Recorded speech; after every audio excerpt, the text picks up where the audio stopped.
Hey guys, welcome to everything. ఆరోగ్యానికి మేలు చేసే ఉసిరికాయతో పచ్చడిని ప్రిపేర్ చేసుకుంటున్నానండి. చాలా టేస్టీగా ఉంటుంది. ఈ ఉసిరికాయలో సి విటమిన్ అనేది ఎక్కువగా ఉంటుంది కాబట్టి మనం ఏదో విధంగా తినటం వలన ఆరోగ్యానికి కూడా చాలా మంచిది.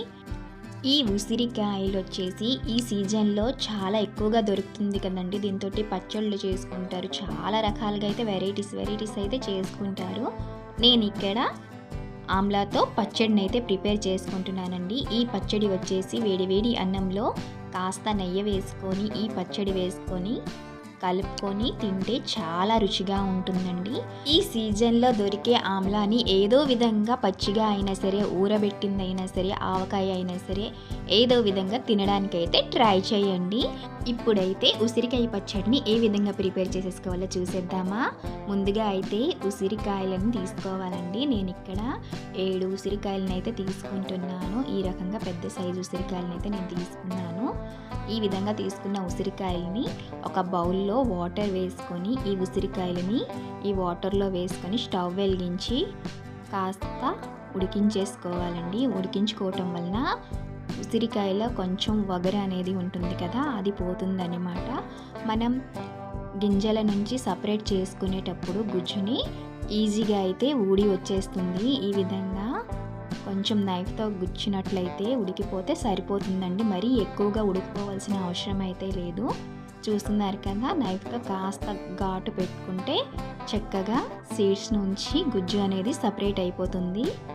ఈ విధంగా అన్ని ఉసిరికాయల్ని అదేవిధంగా గింజల నుంచి సపరేట్ చేసేసుకొని గుజ్జు అనేది తీసేసుకోవాలి. ఈ విధంగా వచ్చిన గుజ్జుని పక్కనైతే పెట్టేసుకోండి. ఎక్కువగా అయితే ఉసిరికాయలని ఉడికించుకోవద్దు. జస్ట్ నైఫ్ పెట్టుకుంటే ఈ విధంగా లోపలికి అనేది వెళ్తే చాలండి, కుక్ అయిపోయినట్లేని. తర్వాత వచ్చేసి స్టవ్ వెలిగించి కడాయి పెట్టుకొని కడాయిలో 1 టేబుల్ స్పూన్ ఆయిల్ హీట్ ఎక్కిన తర్వాత 1/2 టేబుల్ స్పూన్ జీలకర్ర, 1/2 టేబుల్ స్పూన్ ధనియాలు, పచ్చిమిరపకాయలు, ఎండుమిరపకాయలు కారానికి చూసుకొని వేసుకోండి. కాస్త 2 రెమ్మల కరివేపాకు, ఒక చిన్న అల్లం ముక్కని కూడా వేసుకొని దోరగా అయితే ఫ్రై చేసేసుకోవాలి. ఇప్పుడు మనం ముందుగా ఉడికించి ఉంచుకున్న ఉసిరికాయ గుజ్జుని కూడా ఇందులో వేసేసుకొని చక్కగా అయితే ఫ్రై చేసేసుకోండి.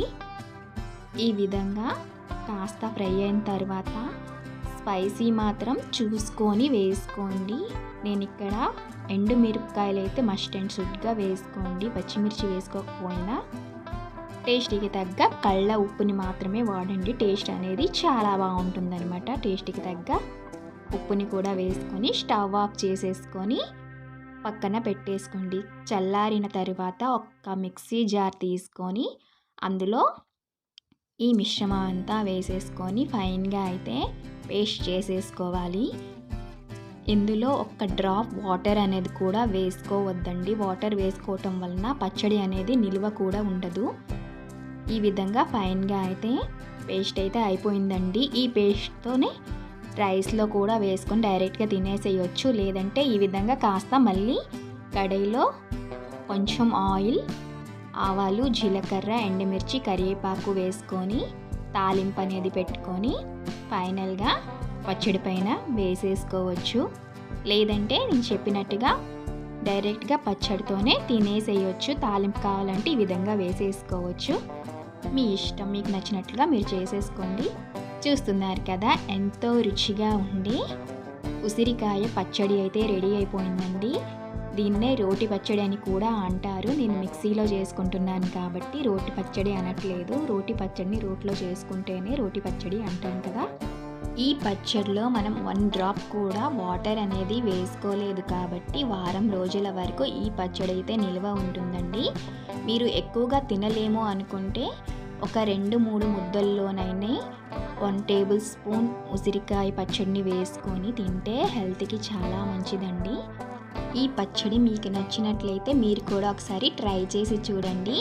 మరి ఈ వీడియో మీకు నచ్చినట్లయితే లైక్ చేయండి, షేర్ చేయండి, సబ్స్క్రైబ్ చేసేసుకోండి.